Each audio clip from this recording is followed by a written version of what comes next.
Le saviez-vous, le sida a été conçu intentionnellement par l'homme et plus spécifiquement pour éliminer les homosexuels. La mission Apollo n'a jamais atteint la Lune et les images sont fausses. Et l'assassinat de JF Kennedy était le résultat d'une vaste machination et la princesse Diana a été assassinée par la reine Elisabeth. Ce sont quelques-unes des théories du complot qui fleurissent un peu partout, et notamment sur Internet. Les réseaux sociaux, pourtant, sont les principaux propagateurs de ce genre de théories.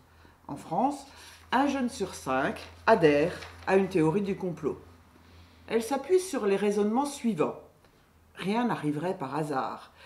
Tout ce qui arrive est le résultat de volontés cachées. Des organisations secrètes, les Illuminati, les francs-maçons, Bilderberg mettent en œuvre ces actes et tout serait lié pour exercer une domination du monde. On voit bien que le soupçon sur toutes les informations est généralisé et si les preuves ne corroborent pas les faits, ils sont systématiquement écartés. Pourquoi ces théories complotistes émergent-elles? Selon Hannah Arendt, les masses sont avides d'idéologie, d'une vision du monde qui explique tout. Comme l'observe le sociologue Gérald Bronner, les gens aiment que la réalité leur soit contée comme une bonne histoire, où des faits, même disparates, sont unifiés par un récit aboutissant à une conclusion apparemment logique. Les raisons sont multiples. Les adeptes du complot ont une vision paranoïaque du monde et une croyance en l'irrationnel. Ils adhèrent à une vision dichotomique et manichéenne de notre monde, où il y a le bien et le mal, et rien entre les deux. Ces théories servent à conjurer l'angoisse d'un monde de plus en plus complexe et difficile à décrypter. C'est une réponse simple, voire simpliste.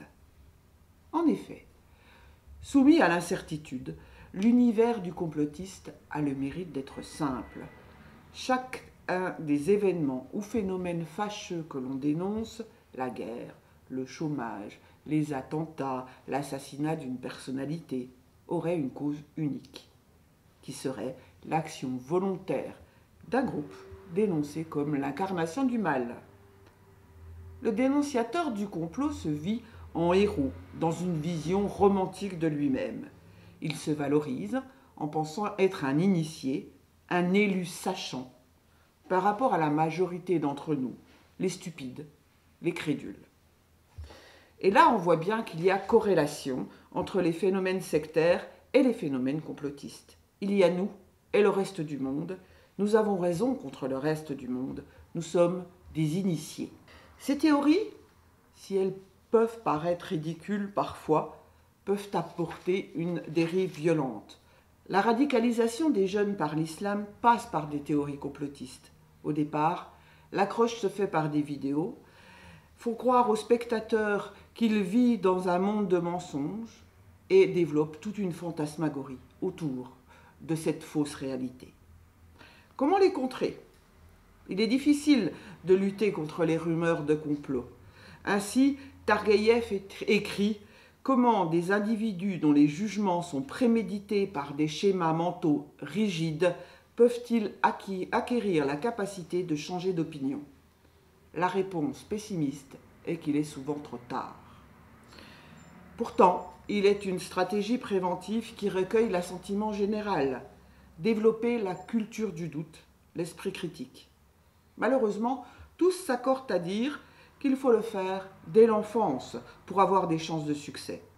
Il ne s'agit pas seulement, en effet, d'apprendre à distinguer le vrai du faux, mais aussi d'acquérir assez de flexibilité d'esprit pour arriver à changer d'opinion sans problème, pour reconnaître ses erreurs sans en faire un drame. Quand certains se rappellent d'ailleurs de leurs croyances passées, on retrouve les mêmes réflexions que les personnes qui sortent d'une secte. Mais comment ai-je pu être si naïf? Comment ai-je pu croire ça? Pourtant, sans cet esprit critique, ils ne pourront pas jouer pleinement leur rôle de citoyen s'ils ne disposent pas d'une compréhension claire des défis de notre société où le tout communication nous impose une réflexion. Celui notamment d'oser la critique, d'imposer l'analyse, d'exiger la rigueur et de disséquer la fausse logique.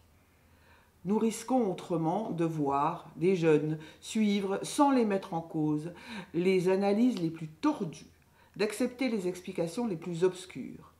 Incapables de remettre en cause les principes explicatifs sans aucun fondement, ils risquent de prêter une oreille complaisante aux discours manipulateurs qui prétendent apporter cohérence et organisation au tumulte et au désordre du monde.